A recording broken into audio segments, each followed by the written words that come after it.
Assalamualaikum warahmatullahi wabarakatuh. Di sini saya akan menjelaskan tentang pengertian globalisasi menurut para ahli dan menurut diri sendiri.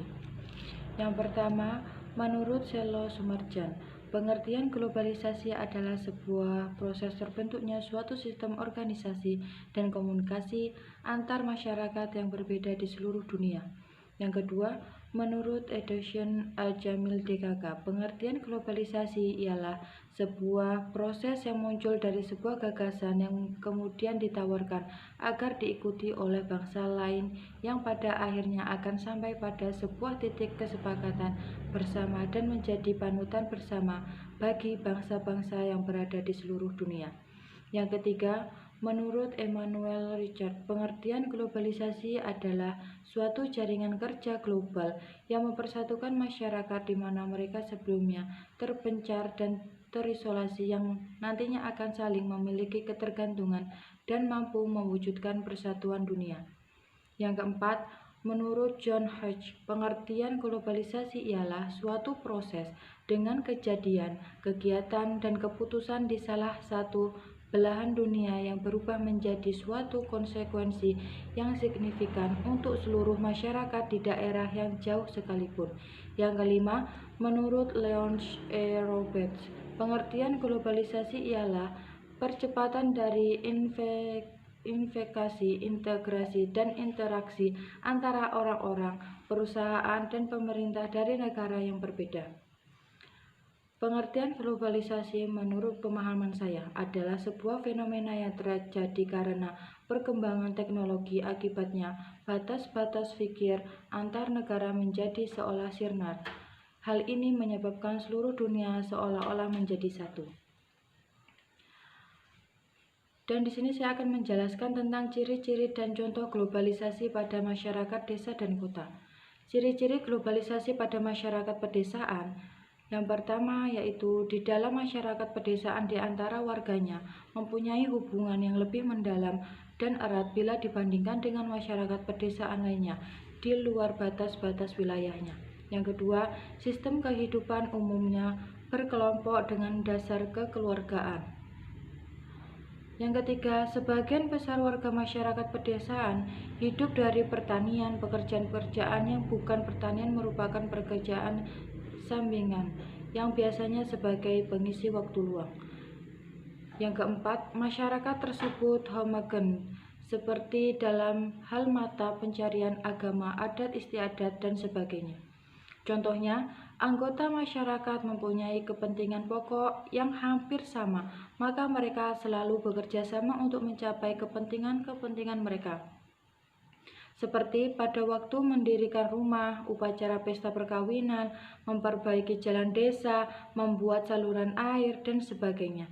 Dalam hal tersebut, mereka akan selalu bekerja sama. Bentuk-bentuk kerjasama dalam masyarakat sering diistilahkan dengan gotong royong dan tolong-menolong.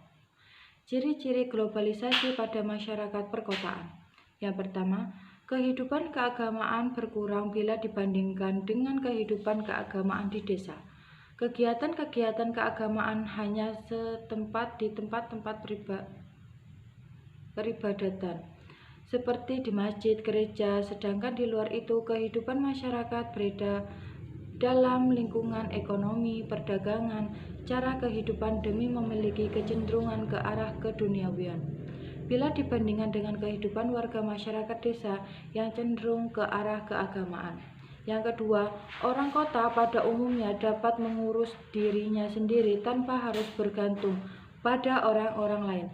Yang terpenting di sini adalah manusia perorangan atau individu di kota-kota. Kehidupan keluarga sering sukar untuk disatukan sebab perbedaan kepentingan, pemahaman politik, perbedaan agama, dan sebagainya. Yang ketiga, pembagian kerja di antara warga-warga kota juga lebih tegas dan mempunyai batas-batas yang nyata. Misalnya, seorang pegawai negeri lebih banyak bergaul dengan rekan-rekan kerjanya daripada dengan tukang-tukang becak, tukang kelontong, atau pedagang kaki lima lainnya. Yang keempat, kemudian untuk mendapatkan pekerjaan juga lebih banyak diperoleh warga kota daripada warga desa. Pekerjaan para warga desa lebih bersifat seragam, terutama dalam bidang bertani. Oleh karena itu, masyarakat desa tidak banyak dijumpai pembagian pekerjaan berdasarkan keahliannya. Lain halnya di kota, pembagian kerja sudah meluas, sudah ada macam-macam kegiatan industri, sehingga tidak hanya terbatas pada suatu sektor industri.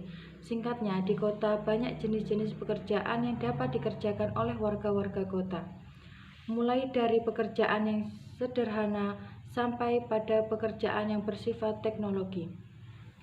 Yang kelima, jalan pikiran rasional yang pada umumnya dianut masyarakat perkotaan menyebabkan bahwa interaksi-interaksi yang terjadi lebih didasarkan pada faktor kepentingan daripada faktor-faktor pribadi.